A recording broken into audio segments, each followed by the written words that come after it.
Item ಯಾವುದೇ ಇರಲಿ try ಮಾಡಿ ಆಚಿ ಚಿಕನ್ ಮಸಾಲಾ. ಆಚಿ ಚಿಕನ್ ಮಸಾಲಾ. ನನಗೆ ಡಾಲಿ ಪಿಕ್ಚರ್ಸ್ ಅಲ್ಲಿ ಒಂದು ಅವಕಾಶ ಕೊಟ್ಟಿದ್ದಕ್ಕೆ ನಮ್ಮ ಸ್ನೇಹಿತ ಧನಂಜಯ ಅವರಿಗೆ ಒಂದು ಧನ್ಯವಾದಗಳನ್ನು ಈ ಸಂದರ್ಭದಲ್ಲಿ ಹೇಳೋದಕ್ಕೆ ಇಷ್ಟಪಡ್ತೀನಿ. ನಮ್ಮ ಧನಂಜಯ್ ಯಾವಾಗಲೂ ಕರಿತಾ ಇರೋರು ಬಡವರ ಹಸ್ಕಲಿಂದ ಬಾ ಪ್ರೊಡಕ್ಷನ್ಗೆ ಬಾ ಅಂತೇಳಿ. ಸಿನಿಮಾಗೂ ನಮಗೂ ಕಷ್ಟ, ನಿಮ್ಮ ಜೊತೇಲಿ ಇರ್ತೀನಿ ಯಾವಾಗಲೂ ಮಾರಲ್ ಸಪೋರ್ಟ್ ಆಗಿ ಅಂತ ಹೇಳ್ತಾ ಇದ್ದೆ. ಹಿಂಗೆ ರೆಗ್ಯುಲರ್ ಟಾಕ್ಸ್ ಮಾತಾಡ್ತಾ ಇಲ್ಲ ನಿನಗೆ ಇಷ್ಟ ಆಗೋಂಥದ್ದು ಒಂದು ಒಳ್ಳೆ ಸ್ಕ್ರಿಪ್ಟ್ ಇದೆ, ಒಂದು ಪಾಸಿಟಿವ್ ಆಗಿರೋಂಥದ್ದು ಒಂದು ಸಿನಿಮಾ ಇದೆ, ಮದರ್ ಪ್ರಾಮಿಸ್ ಅಂತ ಹೇಳಿ ಮಾಡೋಣ ಅಂತ ಕರೆದಾಗ ನನಗೂ ಖುಷಿ ಆಯಿತು. ಅದ್ರ ಜೊತೆಗೆ ಇದೊಂದು ಟೀಮ್ ನೋಡಿದ್ವಿ, 36 ಜನ ನೋಡಿ, ಇಲ್ಲ ಇದು ಒಳ್ಳೆ ಇನ್ವೆಸ್ಟ್ಮೆಂಟ್ ಇದೆ, ಒಳ್ಳೆ ಜಾಗಕ್ಕೆ ಇನ್ವೆಸ್ಟ್ ಮಾಡ್ತಾ ಇದ್ದೀನಿ ನಾನು. ಸಖತ್ ಜನಗಳಿದ್ದಾರೆ. ಯಾವಾಗಲೂ ಸೆಟ್ಟಿಗೆ ಹೋದರೆ 250 ಜನ 300 ಜನ ಇರೋರು, ಅದರಲ್ಲಿ 60-70 ಜನ ನಮ್ಮವರೇ ಇರೋರು. ಇಲ್ಲ ಇದೇನೋ ಒಂಥರ ಚೆನ್ನಾಗಿದೆ ಇದು ಅಂತ ಹೇಳಿ ನಮ್ಮ ಧನಂಜಯ್ ಹಿಂಗೆ ಇಲ್ಲ ಮಾಡೋಣ ಇದನ್ನ ಅಂತೇಳಿ ಕಮಿಟಾಗಿ ಸಿನಿಮಾ ಮಾಡಿದೆ. ನಮ್ಮ ಡೈರೆಕ್ಟ್ರು ಪೂರ್ಣ ಆಗಿರ್ಬೋದು, ನಮ್ಮ ನಾಗಭೂಷಣ್ ಆಗಿರ್ಬೋದು, ಎಂಟೈರ್ ಟೀಮ್ ಹೇಳ್ತಾ ಹೋದರೆ 36 ಜನದ ಹೆಸರು ಕೊನೆಯೇ ಇಲ್ಲ. ತುಂಬ ಎಲ್ಲರೂ ಸಪೋರ್ಟಿವ್ ಆಗಿ ಖುಷಿಯಾಗಿ ಎಲ್ಲ ಸಿನಿಮಾನ ಚೆನ್ನಾಗಿ ಕಂಪ್ಲೀಟ್ ಮಾಡಿದ್ರು. ಅದ್ರ ತಕ್ಕಂತೆ ರಿಸಲ್ಟೂ ಸಿಕ್ತು ನಮಗೆ. ಮೊದಲನೇ ಸಿನಿಮಾಗೇ ನನಗೆ ಸಕ್ಸಸ್ ಸಿಕ್ಕಿದೆ ಅಂತೇಳಿ ಈ ಸಂದರ್ಭದಲ್ಲಿ ಹೇಳೋದಕ್ಕೆ ಇಷ್ಟಪಡ್ತೇನೆ. Thank you so much. ತಲೆ ಕೆಡಿಸ್ಕೊಬೇಡಿ, ಚೆನ್ನಾಗುತ್ತೆ ಅಂತ. So thank you sir. ಮತ್ತು ಈ ಸಿನಿಮಾದ ಮೂಲಕ ಒಂದು ಹೊಸ ಸಿನಿಮಾ ಅಂತಲೇ ಹೇಳ್ತೀನಿ. ಇದು ಒಂದು ಹೊಸ ರೀತಿಯ ಸಿನಿಮಾ. ಈ ಸಿನಿಮಾದ ಮೂಲಕ ನಿರ್ದೇಶಕನಾದಂಥ ನನ್ನ ಗೆಳೆಯ ಪೂರ್ಣಚಂದ್ರ ಮುಂಚೆ ಹೇಳಿದ್ದು ಬಿಟ್ಟು ಬೇರೆ ಏನಾದರೂ ಹೇಳು ಪ್ಲೀಸ್. ಅದೇ ಈ ಥರ ಬ್ರೈನ್ ರಾಟ್ ಕಾಮಿಡಿ ತುಂಬ ರೇರು. ಸೊ ಇವಾಗ ನಮ್ಮಲ್ಲಿ ಇರಲಿಲ್ಲ ಅಂತ ಅಲ್ಲ, ಇವಾಗ ಅದು ಗಾಂಪರ ಗುಂಪು ಅಂತ ಕತೆ ತೊಗೊಂಡ್ರು ಅದು ಇದೇ ಥರದ್ದೇ ಒಂದು ಕತೆ, ಕನ್ಫ್ಯೂಷನು ಮತ್ತು ಆ ಸ್ಟುಪಿಡಿಟಿ ಏನಿರುತ್ತಲ್ಲ ಒಂದಷ್ಟು ಜನದ್ದು. ಸೊ ಆ ಥರದ ಕತೆ. ಬಟ್ ಹೌದು, ನಾನು ತುಂಬ ಹಾಲಿವುಡ್ ಸಿನಿಮಾಗಳು ಇವಾಗ ಗೈರಿಚಿಗೆ ಕೃತಜ್ಞತೆ ಹಾಕಿರೋದು ಏನಕ್ಕೆ ಅಂದರೆ ನಾನು ಸ್ನ್ಯಾಚ್ ಅಂತ ಇದೆ, lock stock and 2 smoking barrels ಅಂತ ಇದೆ. ಈ ಸಿನಿಮಾಗಳನ್ನ ನೋಡಿದ್ರೆ ಭಾಳ ಇನ್ಸ್ಪೈರ್ ಆಗೋದು, ಈ ಥರದ್ದು ಏನಾದರೂ ಮಜವಾಗಿ ಬರೀಬೇಕಲ್ಲ ಅಂತ. ಸೊ ಬೇಸಿಕಲಿ ನಾನು ಮಹಾದೇವ್ ಮತ್ತು ಅರುಣ್ ಬರೆಯೋದಕ್ಕೆ ಶುರು ಮಾಡಿದಾಗ ನಾವು ಮಜಕ್ಕೆ ಬರಿತಾ ಇದ್ದಿದ್ದು ಅಷ್ಟೇ. ಸೊ ಒಂದು ಬರೆಯೋಣ ಏನಾಗುತ್ತೆ ಅಂತ ಒಂದು ಸ್ಟೋರಿ ಲೈನ್ಸ್ ಕರೆಕ್ಟಾಗಿ ರೆಡಿ ಮಾಡಿಕೊಂಡು ಅದಕ್ಕೆ ಪ್ಯಾಟ್ರನ್ ಅಂತ ಹುಡುಕ್ಬೇಕಾದ್ರೆ ಹೇರಾಪೇರಿ ಇರ್ಬೋದು, ಪ್ರಿಯದರ್ಶನ್ ಅವ್ರ ಸಿನಿಮಾಗಳು. ಸೊ ಆ ಥರದ ಸಿನಿಮಾನ ನಾವು ರೆಫರೆನ್ಸ್ ಆಗಿ ಇಟ್ಕೊತಾ ಹೋಗ್ತಿದ್ವಿ. ಸೊ ನೀವು ಹೇಳ್ದಂಗೆ ಆ ಥರದ ಸಿನಿಮಾಗಳು ರೆಫರೆನ್ಸ್ ಇಟ್ಕೊಂಡೆ ಇದನ್ನು ಬರ್ದಿರೋದು ಸರ್. ಇಲ್ಲ ಅವ್ರು ಹೇಳಿದ್ವಿ ಅವ್ರಿಗೆ ಬನ್ನಿ ಸಿಗೋಣ ಅಂತ. ನಾವು ಎಲ್ಲ ಮನೆ ಒಳಗಡೆ ಕೂತ್ಕೊಂಡು ಮಾರ್ಕೆಟಿಂಗ್ ಬಗ್ಗೆ ಡಿಸ್ಕಸ್ ಮಾಡ್ತಿದ್ವಿ, ನಾನು ಶಶಾಂಕ ಎಲ್ಲರೂ ಇದ್ವಿ. ಸೊ ನಾವು ಮೊಸರು ಬಂತು ಊಟಕ್ಕೆ ಅಂತ ಬಾಗಿಲು ತೆಗೆದಕ್ಕೆ ಹಲಸಿನ ಹಣ್ಣಿತ್ತು, ಅದ್ರ ಜೊತೆ ಒಂದು ಪತ್ರ ಇತ್ತು. ಭಾಳ ಎಮೋಷ್ನಲ್ ಆಗಿತ್ತು. ಸೊ ತುಂಬ ಖುಷಿ ಪಟ್ವಿ, ಅದಕ್ಕೆ ಅದನ್ನು ಓದಿ ಸೋಷಿಯಲ್ ಮೀಡಿಯಲ್ಲಿ ಹಾಕಿದ್ದು. ಪೂರ್ಣ ಅವರೇ, ಮದರ್ ಪ್ರಾಮಿಸ್ ಹೇಳಿ ಸ್ಪಿನ್ ಆಫ್ ಅಥವಾ ಸೀಕ್ವೆಲ್ ಏನಾದ್ರು ಇರುತ್ತಾ? ಅದು ಒಂದು ಶಶಾಂಕ್ ಅವ್ರು ಲಾಸ್ಟಲ್ಲಿ ಡೈಲಾಗ್ ಹೇಳಿದ್ದಾರೆ, ಪಾರ್ಟ್ 3 ಇದೆ ಅಂತ.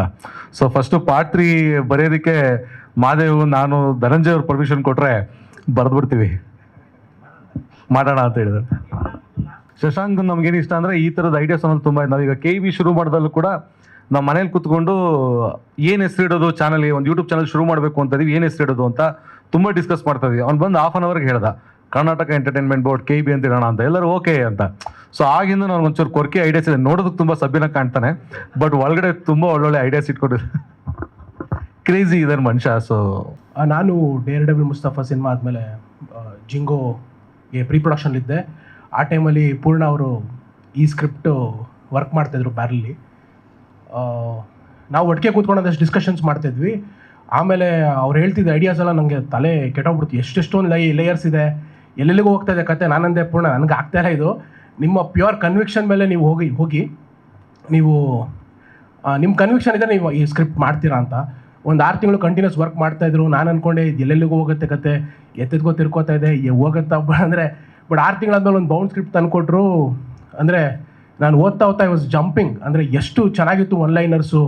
I purely celebrated. ಆಮೇಲೆ ನಮ್ಮ ಮ್ಯೂಸಿಕ್ ಡೈರೆಕ್ಟ್ರು, ನಮ್ಮ ಓವರಾಲ್ ನನ್ನ ಕೋರ್ ಟೀಮ್ನ ಕರೆಸ್ತೀವಿ, ಓದಿದೆ. ಆ ವಿಡಿಯೋ ಇನ್ನೂ ನನ್ನ ಹತ್ರ ಇದೆ. ಎಲ್ಲರೂ ಬಿದ್ದು ನಗ್ತಾ ಇದ್ದಾರೆ. ಅಂದರೆ ಕಣ್ಮುಂದೆ ಸಿನಿಮಾ ಕಾಣ್ತಾ ಇದೆ.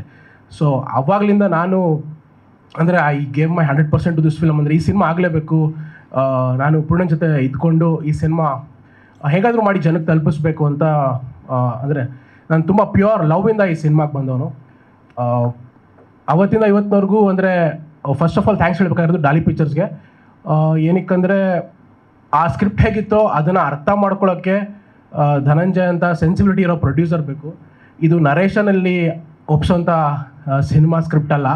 ಇದನ್ನು ಅರ್ಥ ಮಾಡ್ಕೊಳ್ಳೋಂಥ ಸೆನ್ಸಿಬಿಲಿಟಿ ಇರೋರು ಅದನ್ನು ಓದಿ ಅದನ್ನು ಅವರು ಕೂಡ ಅಷ್ಟೇ ಸೆಲೆಬ್ರೇಟ್ ಮಾಡಿದ್ರು.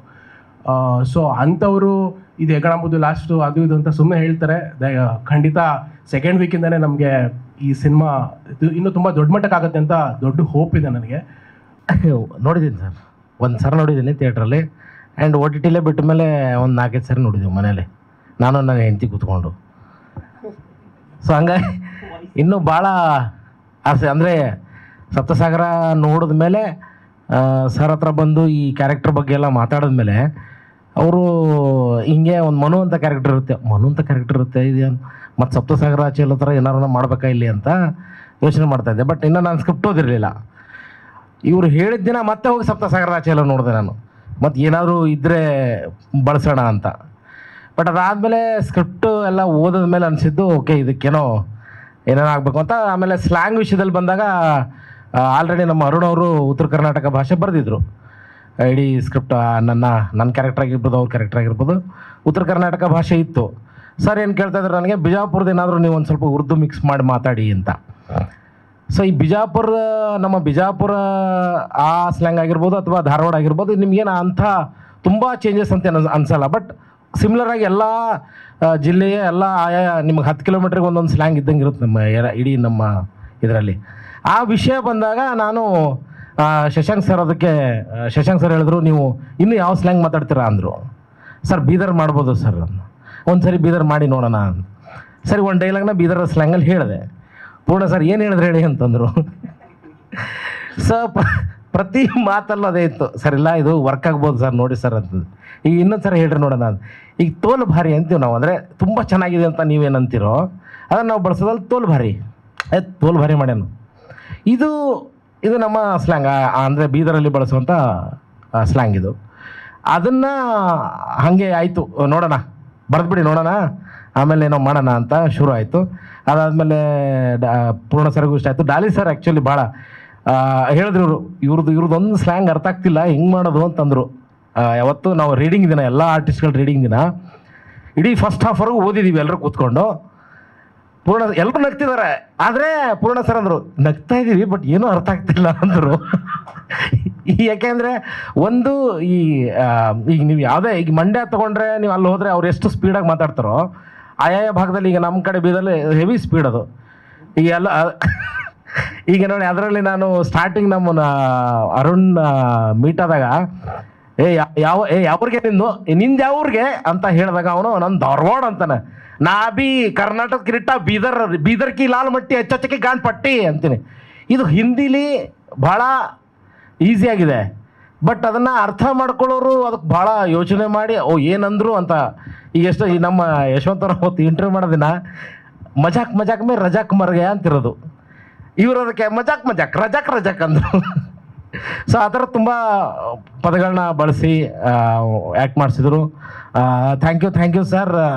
ಸಿನಿಮಾ ನೀವೆಲ್ಲ ನೋಡಿದ್ದೀರಾ, ಎಲ್ಲ ಸಾಂಗ್ಸು ಕೇಳಿದ್ದೀರಾ, ಥ್ಯಾಂಕ್ಸ್. ಆ್ಯಂಡ್ ರಗಸದಾನ ತುಂಬ ಇಷ್ಟಪಟ್ಟಿದ್ದೀರಾ.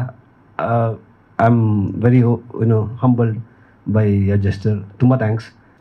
ನನಗೆ ಕತೆ ಹೇಳಿದ್ರು ಪೂರ್ಣಣ್ಣ ಹೇಳಿ, ಮಂಡ್ಯ ಭಾಷೆ ಮಾತಾಡ್ಬೇಕಮ್ಮ ನೀನು, ಒಂಚೂರು ಸ್ಲ್ಯಾಂಗು ಆ ಥರ ಎಲ್ಲ ಇರಬೇಕು ಅಂತ. ಬೆಸಗರಳ್ಳಿ ರಾಮಣ್ಣವ್ರದ್ದು ಕಣಜ ಅಂತ ಒಂದು ಪುಸ್ತಕ ಇದೆ, ಆ ಪುಸ್ತಕ ಎಲ್ಲ ತೊಗೊಂಡು ನಾನು ಓದೋಕ್ಕೆ ಶುರು ಮಾಡಿದೆ. ಆಮೇಲೆ ಬೇಡ ಹಿಂಗೆ ಇದೆ ಚೆನ್ನಾಗಿದೆ ಇದನ್ನೇ ಮಾಡ್ಬಿಡೋಣ ಅನ್ನೋ. ಆಯಿತು ಅಣ್ಣ ಹಿಂಗೆ ಮಾಡೋಣ. ತುಂಬ ಇಂಪ್ರೂವೈಸೇಷನ್ ಮಾಡ್ಕೊಳ್ಳೋಕ್ಕೆ ಅವಕಾಶ ಕೊಟ್ಟರು ನನಗೆ ಪೂರ್ಣಣ್ಣ ಆಗಲಿ, ಆಮೇಲೆ ಡೇರ್ಡೆವಿಲ್ ಮುಸ್ತಫಾ ಮಾಡ್ಬೇಕಾದ್ರೆ ಶಶಾಂಕ್ ಸರ್ ಆಗಲಿ ತುಂಬ ಸ್ಪೇಸ್ ಕೊಡ್ತಾಯಿದ್ರು ನನಗೆ. ಒಬ್ಬ ನಟನಿಗೆ ಬೇಕಾಗಿರೋದು ಅದೇನೆ. ಆಮೇಲೆ ಇನ್ನೊಂದು ಹೇಳಬೇಕು, 6ನೇ ತಾರೀಕು ನಮ್ಮದು ಮೊದಲನೇ ಪ್ರೀಮಿಯರ್ ಆದಾಗಲಿಂದ ಇವತ್ತವರೆಗೂ ಒಬ್ಬರಲ್ಲ ಒಬ್ಬರು ವಿಶ್ ಮಾಡ್ತಾನೇ ಇದ್ದಾರೆ ಹ್ಯಾಪಿ ಬರ್ಡೇ ಅಂತ. ನಂದಲ್ಲ, ದಯವಿಟ್ಟು ಸಾಕು, ಇನ್ನು ಸಾಕು. Thank you.